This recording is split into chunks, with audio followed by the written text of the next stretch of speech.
one. There are songs that talk about how the children are our future. There are sayings that tell us it takes a village to raise a child, and it lauds the virtues of us coming together to protect our children. Like, as a matter of fact, you will hear politician after politician say, what about the children? We don't want to saddle our children with debt. Then why is it that every time we get a chance to demonstrate our affinity for children, our respect for children, our desire to keep them safe, we fail miserably as a nation? When our children are shot in their schools, do we do anything to mitigate gun deaths? No, we give teachers guns. We don't try to make it less violent. We just make sure that everybody has a gun. The first time whenever stuff gets bad and there are budget cuts, what's cut? Education. We have obese children. What do they cut? PE. Now, I don't know about you, but a ball and a block of and grass is a lot cheaper than insulin. When we find out that our children are obese, we cut nutritional food, or we cut food stamps, or we embarrass children who are behind and won't feed them. Now, we have procedures in place where if somebody wear braids, they can't wear those. How many times have we covered stories where a kid didn't get to graduate because he wore a haircut or braids somebody didn't like? Or a kid didn't get to participate in sports, like he didn't get to wrestle anymore because his hair was out of regulation. Or someone wears a T-shirt and they can't graduate. Or a Mexican flag and they can't graduate. We pretend to care about children but do very little to exemplify that.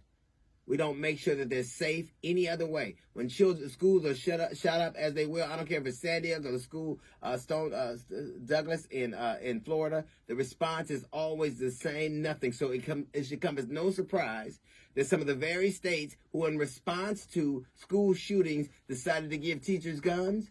Why is it that you will make sure that children can't wear certain T-shirts? You come to school with a BLM T-shirt and see how fast you get suspended. You wear a Mexican flag and see what happens to you. You wear your hair in braids and see what goes on.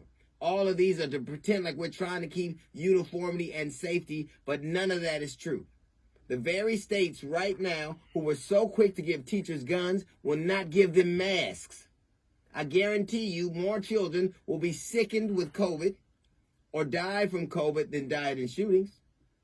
It was so responsible. Our thing is always to pretend to care about children. We use them in speeches and in songs and in poems. We talk about how necessary they are, but they're not. Because if they would, we would do everything we could to protect them. And everything in our history shows us that we will not. 28 children shot in Sandy Hook. What do people say? It was a hoax. 18 people shot. Oh, it's no big deal. That we don't want to infringe on our rights. We have never cared about children. When we need, when stuff gets bad, what do? We cut food stamps. When stuff gets good, what do? We cut food stamps. So we pretend to care about children when we're giving speeches and when we're raising money for whatever political venture, or when we're writing songs or we're doing something creative, but never really. Never really.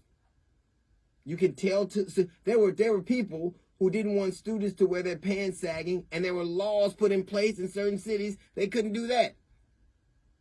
This is just an extrapolation of all of that. We never have really cared about children. They're ornaments, really. Just ornaments. Things you say you have. Things that indicate to other people that you're supposed to be a caring person. But we're not. Because if we were, we wouldn't treat them the way we do. We wouldn't let things happen to them the way we do. How is it the very places where teachers, in response to school shootings, they gave them guns, they will not give them masks? How is it that bullets are more successful, are supposed to be more successful in the hands of a teacher than mask and knowledge? That's a little note from a GED section. We got the Jazz Report coming up in 15 minutes. It's the D.L. Hughley Show.